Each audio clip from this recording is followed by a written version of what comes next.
He walked into Judge Caprio's courtroom not with fear, not with humility, but with a grin plastered across his face. The kind of grin that didn't belong in a place of justice. The kind of grin that told everyone watching, I don't take this seriously. I don't take anyone seriously.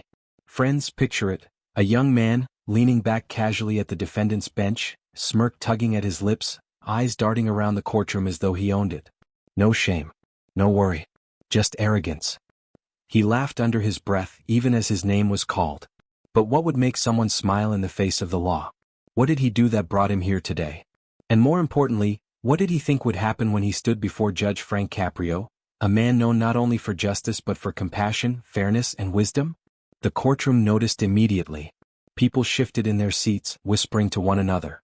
Some rolled their eyes at the disrespect, others frowned, offended by his smugness. He wasn't just ignoring the seriousness of the room, he was mocking it. Judge Caprio lifted his gaze, studying him carefully. He had seen thousands of people pass through his courtroom, each carrying their own burdens, excuses, or regrets. But this one carried nothing but a smirk. And friends, you won't believe how quickly that smirk would disappear. The judge asked a question and the young man responded with sarcasm. The grin widened. The arrogance deepened. To him this was a stage, not a courtroom. He thought he was untouchable. But he didn't know what was coming.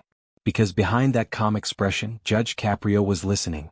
He was weighing every word, every shrug, every grin. And when he finally spoke, the entire room would feel the shift. The bully's smirk, that grin that dared to laugh at justice, would be wiped clean in an instant. Friends, what could a judge say that would silence arrogance so completely? What verdict could take a smile and turn it into stunned silence? Stay with me because this story is about to show how quickly pride can collapse when faced with truth. The morning began like countless others in Judge Frank Caprio's courtroom.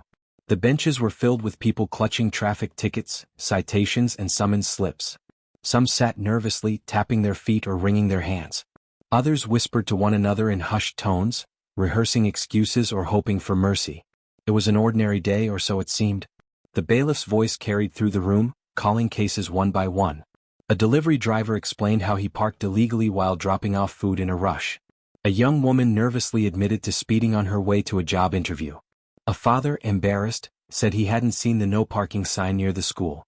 Judge Caprio listened carefully, responding with patience and warmth. Sometimes he chuckled, sometimes he leaned forward with advice, and sometimes he dismissed the fine entirely. His courtroom was not just about law, it was about humanity.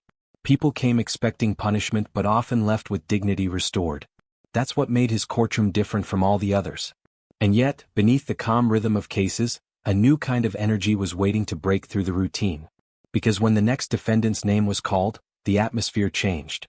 From the back row, he strolled forward, not rushed, not nervous, not weighed down by shame. He walked with the swagger of someone who had been here before and didn't care what anyone thought. His clothes were casual but crisp, his head tilted back slightly as if daring the room to challenge him. And then there was the grin, wide, smug, unshakable. People noticed. A mother in the second row frowned, whispering to her teenage son about respect. An older man shook his head, muttering that this wasn't the way you walked into a courtroom. Even the bailiff, who had seen just about everything, raised an eyebrow at the display. The young man reached the bench and leaned casually against it, as though he had all the time in the world. Judge Caprio looked up, meeting his eyes, and for a moment the two studied one another. On one side of the bench sat a man who had spent decades listening to the stories of struggle, sacrifice, and sorrow. On the other stood someone who seemed to take none of it seriously. The contrast was jarring. Judge Caprio asked his name, and the young man answered with a smirk, his voice laced with sarcasm. He shrugged off the formality as if this was just another errand he had to get through before moving on with his day. The judge tilted his head slightly, taking note of the tone. The room went a little quieter. Friends, this is where the tension began to rise. Because this wasn't just another case. This wasn't just another fine. This was a clash between arrogance and authority, between disrespect and justice. And everyone in that courtroom could feel it. The audience shifted in their seats, sensing the storm ahead. The judge, calm and composed, continued to ask questions, but his eyes stayed fixed on the smirk that refused to fade. Each time the young man shrugged, each time he smiled as though nothing mattered, the silence in the room grew heavier. Ordinary cases had come and gone, but this one was different. Everyone could see it. Everyone could feel it. A battle was brewing, not of fists or shouting, but of truth and consequence. And when the verdict came, it would leave no one, especially the bully at the bench, unchanged. The smirk on his face wasn't new. It was the same smirk he had worn countless times before in countless places, and always for the same reason. He believed he was untouchable. To most people, walking into a courtroom is a humbling experience. But for him, it was entertainment, another chance to mock the system he thought he had outsmarted. Judge Caprio glanced down at the case file.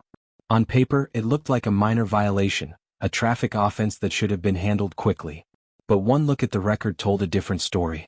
This wasn't his first appearance. It wasn't even his second. This was a pattern, a long line of citations, warnings, and dismissals that had taught him one dangerous lesson. Rules didn't apply if you knew how to play the game. Neighbors had seen it. He was the kind of person who parked in front of driveways just because he could. When someone complained, he laughed. When asked to move, he smirked and said, "What are you going to do about it?" His confidence wasn't earned, it was built on years of pushing limits and watching people back down. There were stories whispered about him in his community. An elderly man once said he had been shoved aside when he confronted him about blocking a handicapped space. A single mother recalled how he sneered when she asked him to stop harassing her teenage son. He wore arrogance like armor, using it to intimidate anyone who challenged him. And the worst part? He had gotten away with it time and time again. Fines went unpaid. Tickets disappeared into a pile of excuses. He always seemed to find a way out, a loophole, a delay, a trick. Every time he walked away, the smirk grew wider. Every time he slipped through the cracks, he became more certain that he could bend the world to his will. Friends, have you ever known someone like this? Someone who thrives on power, not the kind earned through respect, but the kind stolen through fear and manipulation? That was the man standing before Judge Caprio now. He wasn't just another defendant. He was a bully who had mistaken mercy for weakness and leniency for defeat. And so he smiled, convinced this would be just like all the other times. He would charm his way through it, laugh at the judge's words, and walk out with little more than a slap on the wrist. The people in the benches could see it. They could feel his arrogance spilling into the air like smoke, suffocating every shred of respect the courtroom demanded. Judge Caprio flipped through the pages, reading each line carefully. Every citation told a story, and every story added up to the same truth. This wasn't about one ticket. This was about a man who believed the law was beneath him. The judge's eyes lifted, meeting the defendants again, and for a fleeting second the smirk faltered. Just a flicker, but enough for those watching closely to notice. The young man chuckled nervously, adjusting his stance as if to reclaim the confidence that had just slipped. He leaned casually against the bench, widening his grin, daring the judge to challenge him. The audience felt the tension. Whispers rippled quietly through the room. People shifted, some shaking their heads, others staring at the man in disbelief. They had seen defendants nervous, ashamed, even angry, but rarely had they seen someone flaunt arrogance so boldly in the face of justice. And yet they also knew something he didn't. They knew Judge Caprio wasn't easily rattled. They had seen him handle rage with calmness, fear with compassion, and lies with truth. And while the bully smiled, convinced of his control, the room waited for the inevitable moment when that confidence would collide head-on with reality. The stage was set. A man who believed himself untouchable stood inches away from the one person who could finally break through his arrogance. And when it happened, when Judge Caprio finally spoke, the smirk that had defined him for years would vanish in an instant. But before that, another voice needed to be heard. A voice that would expose not just what he had done, but the very people his arrogance had hurt. The smirk was still there when Judge Caprio shifted his attention from the file to the people seated behind the defendant. He paused, scanning the rows until his eyes found someone who had been waiting silently for her chance to speak. She was a woman in her mid-30s, clutching a worn leather purse in her lap. Her posture was tight, her eyes cast downward as though she wished she were anywhere else. When the judge gently called her forward, she rose slowly, every movement heavy with hesitation. As she approached the bench, the bully leaned back, crossing his arms, his grin widening as if the entire scene amused him. He had no idea that her words would begin to unravel his confidence thread by thread. The woman stood trembling, her hands clutching the strap of her purse so tightly her knuckles turned white. Her voice, when it came, was fragile but steady enough to fill the silence. "Your Honor," she began, glancing quickly at the judge before her eyes flicked toward the defendant. "This man, he doesn't just ignore the law. He hurts people. He hurt me." The courtroom froze. She explained how she lived in a small apartment with her 2 children. Every morning she struggled to get them to school while holding down 2 jobs. Parking was always difficult in her neighborhood, but it became impossible when the defendant decided that rules didn't apply to him. He parked wherever he pleased, in front of driveways in spaces reserved for the disabled, sometimes even across two spots just to keep his car safe. Her voice wavered as she described one morning when she couldn't get her car out because he had blocked her driveway. She begged him to move, but he laughed in her face. "Late for work? Not my problem," he told her with that same smirk now shining in the courtroom. That morning she lost hours of pay she desperately needed to feed her children. Her words cut deeper with each sentence.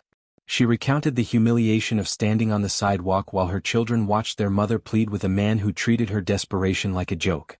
Tears welled in her eyes as she described how they missed school that day, and how her boss gave her a warning for being late. The audience leaned in, their anger turning into sorrow. This wasn't just arrogance. This was cruelty.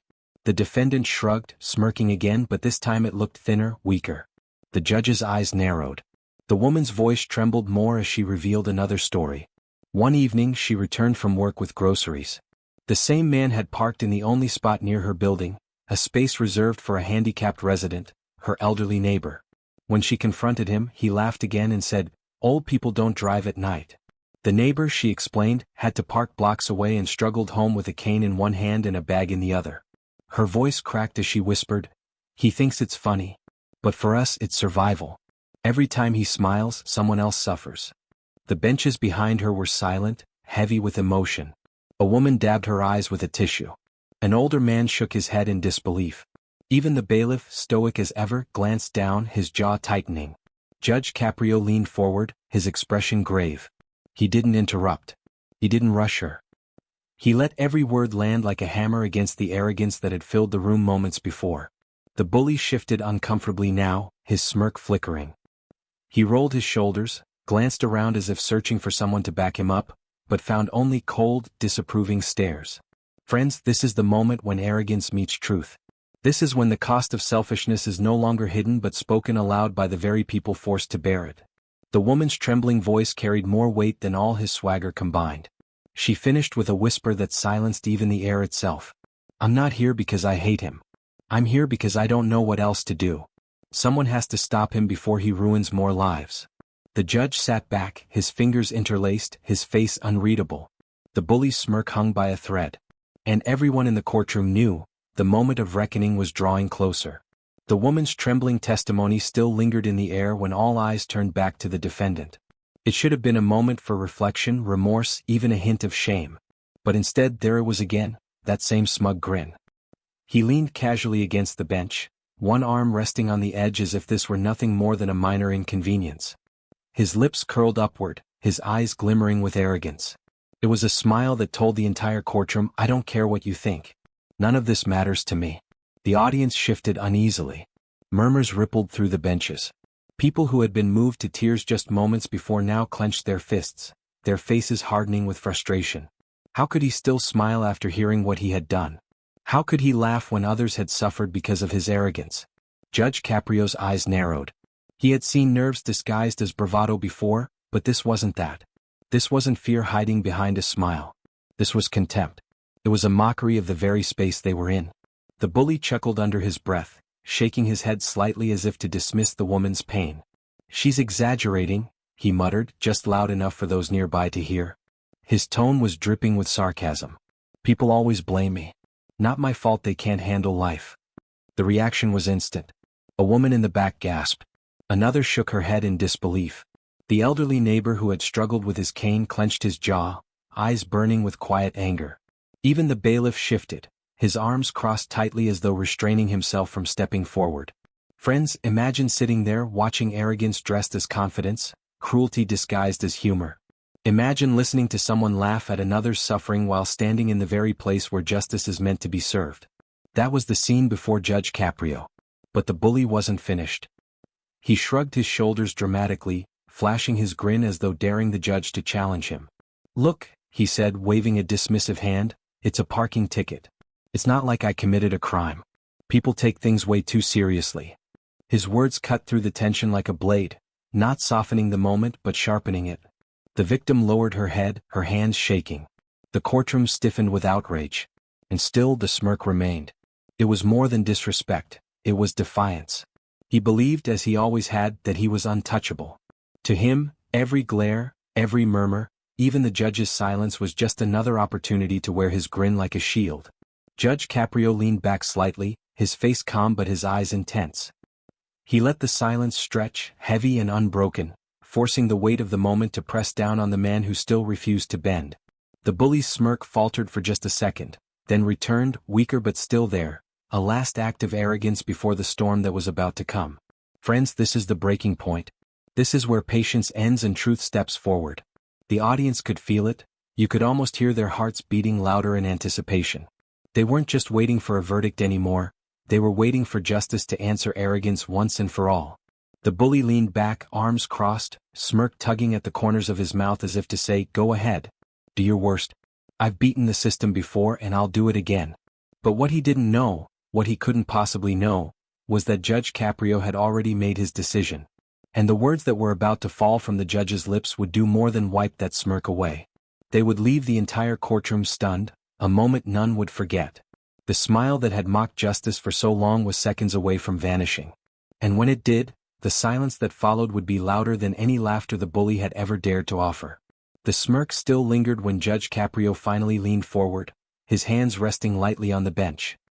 His eyes locked on the young man, calm yet unyielding, as though he could see straight past the grin into the hollow bravado behind it.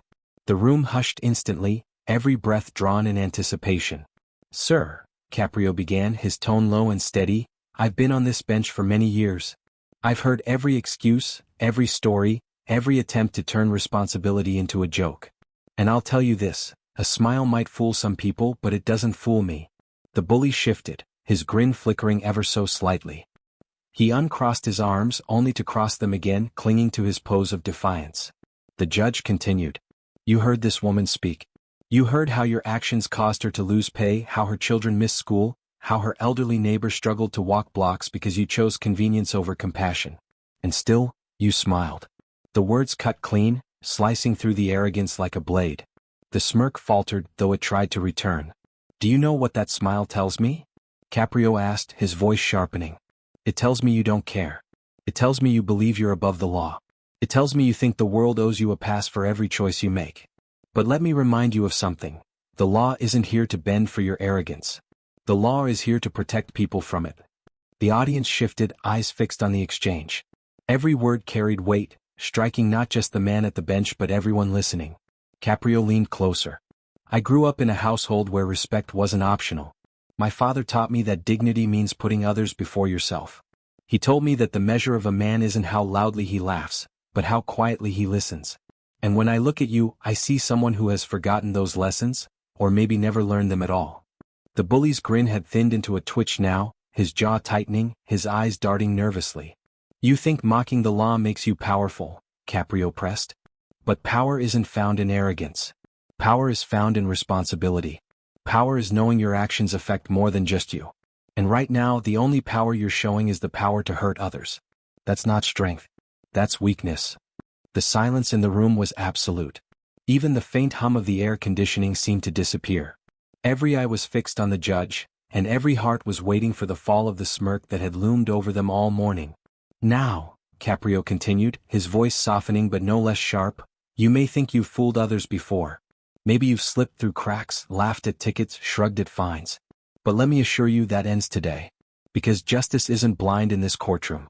Justice sees your smirk. Justice hears your laughter. And justice will not allow arrogance to win." The bully swallowed hard, his smile faltering completely now. The mask he had worn so confidently began to crumble under the weight of truth. Caprio's voice grew firm again. "One day, sir, you'll understand that every smirk you wear, every shrug you give, every time you laugh at another's suffering, those things will come back to you. Maybe not today, maybe not tomorrow, but they will. And when they do, you'll wish you had chosen compassion instead of arrogance."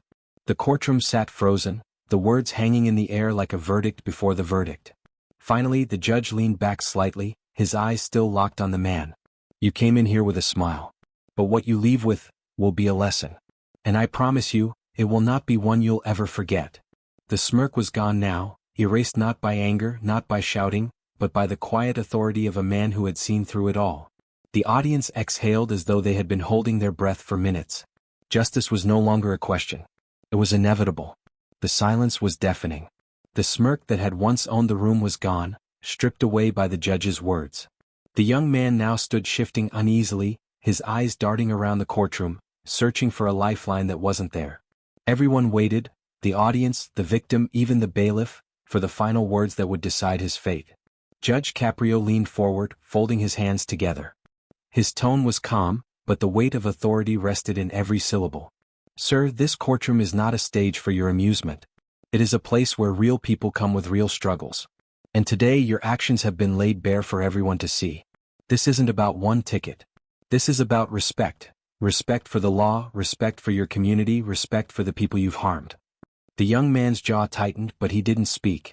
The grin that had carried him through so many moments of arrogance had been replaced with silence.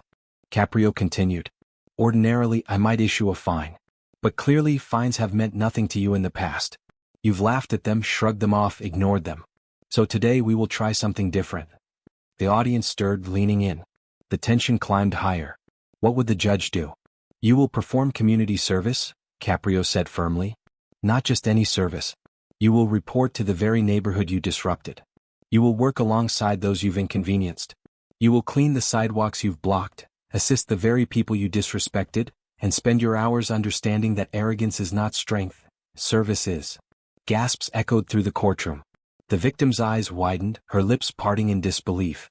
This was more than punishment. This was justice with purpose. Caprio's voice sharpened. You will also spend a portion of that service at a community center for the elderly. Perhaps then you'll learn what it means to respect those who walk slower, who need help, who deserve dignity rather than mockery. The young man's shoulders sagged. The arrogance drained from his face. His mouth opened slightly, but no words came. The smirk that had taunted the courtroom, the grin that had defined him, was gone, replaced by something far rarer. Silence, humility, and perhaps the first flicker of shame. The audience exhaled in unison. Some nodded in approval, others whispered to each other. A man in the back muttered, "That's real justice." The victim closed her eyes briefly, relief softening the tension that had held her frame so tightly. Caprio leaned back, delivering the final blow. Consider this your last chance to learn. If you fail, if you mock this order the way you've mocked every ticket before, the consequences will be far more severe. But if you take it seriously, maybe, just maybe, you'll discover that life isn't about smiling at other people's pain. It's about helping to ease it. He raised his gavel, but instead of striking it with force, he lowered it gently, as though sealing the moment with care. Case closed. The room erupted in quiet murmurs, not of outrage or disbelief, but of stunned agreement. For the first time the bully wasn't laughing. For the first time he had been forced to face the truth. Friends, imagine that moment. One smirk turned into silence. One verdict turned arrogance into accountability. And one courtroom became the stage not for mockery but for justice. Friends, what we witnessed in that courtroom was more than the handling of a ticket. It was the collision of arrogance with accountability, pride with truth, and mockery with justice. That smirk, that smile that once seemed so unshakable, became the very symbol of entitlement. But in a single moment, with carefully chosen words, Judge Caprio transformed it into silence. And that silence spoke louder than any laughter ever could. Think about it. How often do we see people like this in our own lives? People who walk through the world believing rules don't apply to them. People who laugh at the struggles of others, who shrug at kindness, who turn compassion into a punchline. We've all seen arrogance on display, in schools, on the streets, in workplaces. And often we've wondered, will they ever learn? Will they ever face the truth? That day in Judge Caprio's courtroom we saw the answer. We saw arrogance humbled, not by anger, not by force, but by justice rooted in respect and responsibility. And isn't that the lesson we all need? That true strength doesn't come from mocking others, it comes from serving them. The audience in that room will never forget the moment the bully's grin vanished. They saw justice redefine itself, not as punishment for the sake of punishment, but as a tool for change. And perhaps so did the young man himself. Perhaps for the first time, he understood that power isn't found in arrogance, but in humility. Friends, I want to hear from you. Have you ever witnessed a moment where arrogance was humbled? Maybe in a classroom, maybe in your own family, maybe in your community. Share your story in the comments because your experience might remind someone else that justice does exist, sometimes in the most unexpected places. And if this story moved you, don't let it end here. Share it with a friend, someone who might need the reminder that entitlement never wins in the long run. Share it with someone who needs hope, who needs to believe that fairness and compassion still have a place in this world. Because stories like this don't just live in courtrooms. They live in our choices, in our communities, in our willingness to stand up for what's right. And friends, before you go, let me leave you with this. Today we saw a smile wiped away by truth. But what happens when someone enters the courtroom with a different kind of smile? Not one of arrogance, but one hiding pain, a smile masking a secret that even Judge Caprio didn't expect? That story is even more shocking. And trust me, you won't want to miss it.